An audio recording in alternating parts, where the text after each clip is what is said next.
Have you ever found yourself settling into your favorite chair after dinner, thinking, just one episode, only to realize it's been 3 hours and the credits are still rolling on yet another show? If that sounds familiar, you're not alone. In fact, for many of us over 60, television has become a kind of quiet companion. Always there, always entertaining, and always ready to help us pass the time. But have you ever stopped to wonder, is all this screen time actually helping me? Or could it be doing more harm than good? Let's talk about something that often gets brushed under the rug. How watching too much TV, especially after 65, might be quietly hurting your brain more than you think. I know it might sound dramatic. TV is comforting, it's familiar. It keeps us company when the house is quiet and the days feel long. But just like eating too much sugar or skipping exercise, too much TV has its own subtle side effects. And when it comes to our brains, the cost can be surprisingly high. Now, don't worry. I'm not here to tell you to throw out your television or ban your favorite crime dramas. That wouldn't be fair, and honestly, life is about balance, not restriction. But awareness is the first step to change. So today, let's explore how TV might be quietly chipping away at your memory, your focus, and even your emotional health, and most importantly, what you can do about it. Let's begin with something simple, yet deeply important, your mental stimulation. You see, the brain is a lot like a muscle. When you use it, it stays strong. When you don't, it starts to shrink. Watching TV, especially for long periods, is a passive activity. Your brain doesn't need to do much. No problem solving, no reflecting, no creating. It just receives. And while that can feel relaxing, over time it actually reduces the amount of exercise your brain gets. This lack of stimulation can lead to problems with memory, slower thinking, and even difficulties with word recall. You know that tip of the tongue feeling that's becoming all too common. Think about it like this. Imagine you once walked to the corner store every day, rain or shine. Your legs stayed strong, your balance sharp. But then one day, you stopped. You started driving there instead. Then you started ordering online. Weeks go by and you haven't taken a proper walk in ages. Slowly, your legs weaken. Your steps become unsteady. It wasn't one day that changed everything. It was the small choice, repeated over time. The same thing happens to our minds when we swap stimulating activities like reading, puzzles, or conversation for hours of passive viewing. But it doesn't stop there. The second way TV sneaks in and affects us is through our emotional health. And this one is even trickier to notice. Many people report feeling down or disconnected after long hours of watching television, especially late at night. You might think TV helps you relax, and it can in small doses, but over time it can actually worsen feelings of isolation and even depression. Here's why. When we watch others live out dramatic, exciting, or romantic lives on the screen, our brains are tricked into believing we're part of the action. But once the show ends, we're reminded that we're not part of that story. We're still sitting in the same room, often alone, and that contrast can hit harder than we expect. This is especially true when we watch reality shows or programs with fast-paced drama where characters are constantly socializing, achieving goals, or being admired. It quietly plants the idea that our lives are less interesting or fulfilling. And that thought can sneak into the background of our minds without us even realizing it. Have you ever turned off the TV and suddenly felt strangely empty or restless? That's your emotional self telling you it didn't get what it really needed. Real connection, meaningful activity, purpose. Television gives the illusion of connection, but it doesn't nourish the soul like a heartfelt conversation, a walk in nature, or even sitting quietly with your thoughts and a warm cup of tea.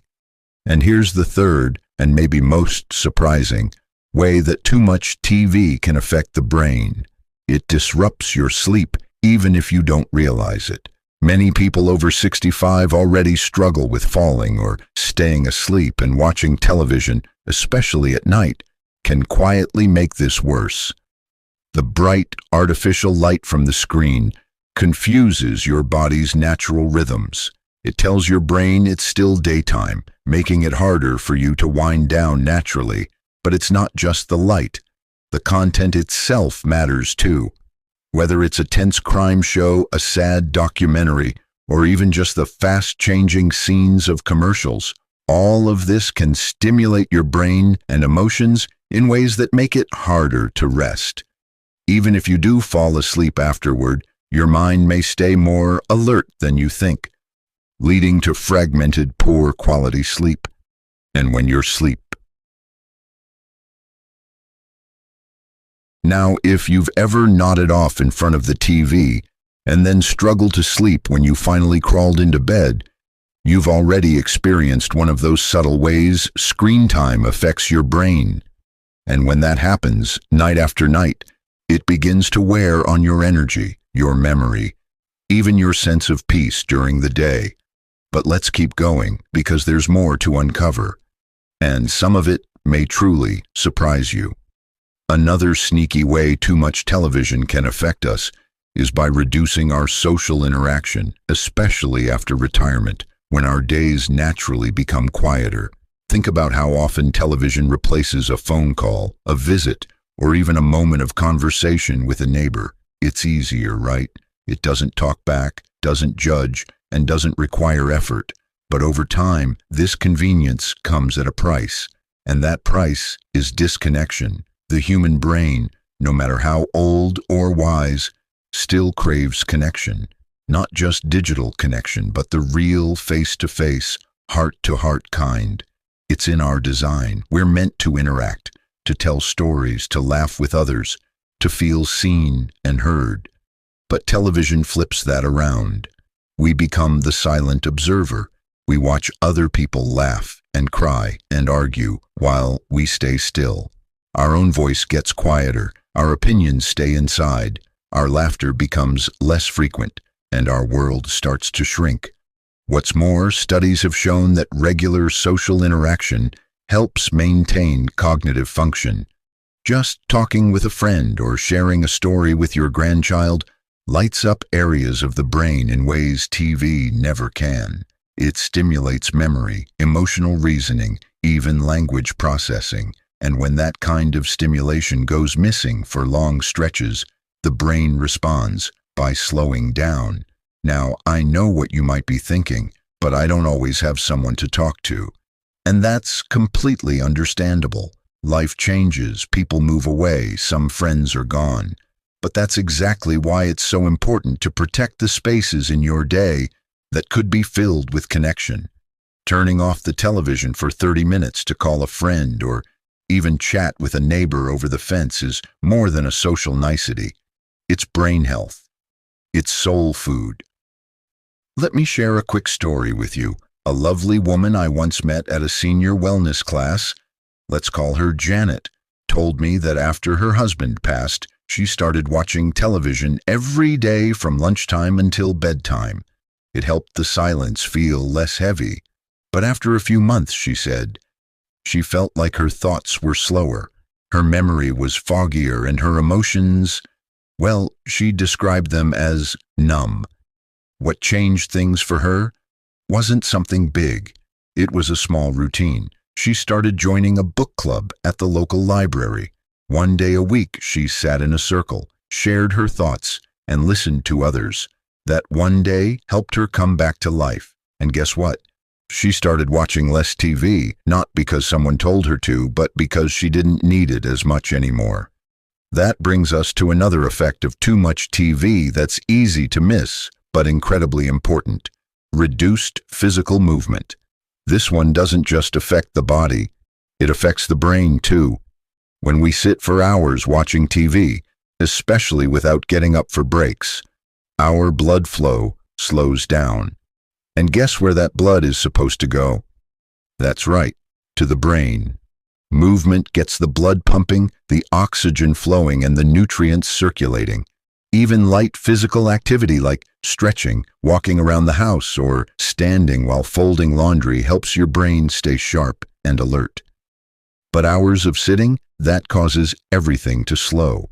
The body feels heavier, the brain feels foggier, and sometimes it's not until you stand up and realize how stiff or sluggish you feel that you understand how long you've been sitting still. It's not about going to the gym or lifting weights. It's about reclaiming little pockets of movement throughout your day, turning off the TV after one episode and walking to the kitchen to make tea, standing up during commercials to stretch your arms and legs, putting on music and dancing, yes, even by yourself. These aren't just good habits for your body, they're power boosts for your brain. And there's something beautiful that happens when you break up screen time with movement. You begin to feel more alive, more present. You notice your surroundings, your breath, the world outside your window. That kind of awareness, that grounded presence, is like fertilizer for the brain. It nourishes you in ways television never can. So maybe it's not just about watching less TV, but about doing more with the time you have. Filling it with small moments that challenge your brain, lift your spirit, and move your body. Because the truth is, our brains are still capable of growth even after 65. They're still learning, still rewiring, still absorbing the world, if we give them the chance. And if you're thinking, let's take a deep breath for a moment. You've come this far, and if you've been nodding along, recognizing some of these patterns in your own life, know this: you're not alone. So many people over 65 find comfort in television, and for good reason. It's familiar, it fills the quiet. It can even be educational or inspiring, but now you also know it has its downsides, especially when it becomes the default way to pass time. And there's still one more effect to talk about, one that often goes unnoticed even by doctors and experts, but it's quietly powerful: how too much TV shrinks your attention span and weakens your ability to focus. It might seem small at first. Maybe you lose track of what someone just said. Maybe it's harder to follow a book or remember the plot of a movie, or you find yourself jumping from one thing to the next, half watching a show, half checking your phone, then realizing you haven't really absorbed anything. That, right there, is the result of overexposure to fast, flashing images and constant stimulation from the screen. You see, modern television, especially in the last 10 to 15 years, has changed dramatically. The pace is quicker. The camera angles shift constantly. The storylines are layered with music, drama, and visual effects. It's designed to hook your brain instantly and then keep it moving fast. But when your brain gets used to that level of speed and stimulation, it starts to expect it, even in everyday life. And real life, it's much slower, much quieter. So your attention starts to struggle in real situations. You might find it harder to concentrate during conversations or get easily bored by things that used to hold your interest. And here's the important part. Attention is tied to memory. When your attention weakens, your memory follows. Because in order to remember something, you first have to notice it. You have to take it in clearly. And if your mind is always a little scattered or tired from screen overload, those moments slip through the cracks. You miss details. You forget names. You walk into a room and wonder why you're there. But the good news? Just like a muscle, attention can be strengthened again. It's not too late, not by a long shot. And it doesn't require any fancy brain games or expensive gadgets. It just takes a shift in daily habits. Spending more time on slow, focused activities like reading, gardening, sketching, cooking from scratch, or even sitting quietly and observing the world around you can bring your mind back to center. These aren't just hobbies. They're mental training, and they work wonders. Imagine this. Instead of waking up and flipping on the TV with your morning coffee, you open the window, listen to the birds, and write a few thoughts in a notebook. That simple switch begins to rewire your brain for awareness, for focus, for calm. Or in the evening, rather than watching 3 back-to-back episodes of a show, you watch one, then call a friend to chat about it. That conversation lights up parts of your brain that TV simply can't. And you don't have to do it all at once. Start small. Pick one time of day when you normally turn to TV and try something different. Even just 20 minutes. That's enough to begin shifting the balance. Over time, you'll notice the difference. Clearer thoughts, better sleep, stronger memory, even more emotional resilience. Because the truth is, your brain is still alive with possibility. Even after 65, even after 75, even after 85. It's never too late to feel sharper, more present, more connected to the world and to yourself.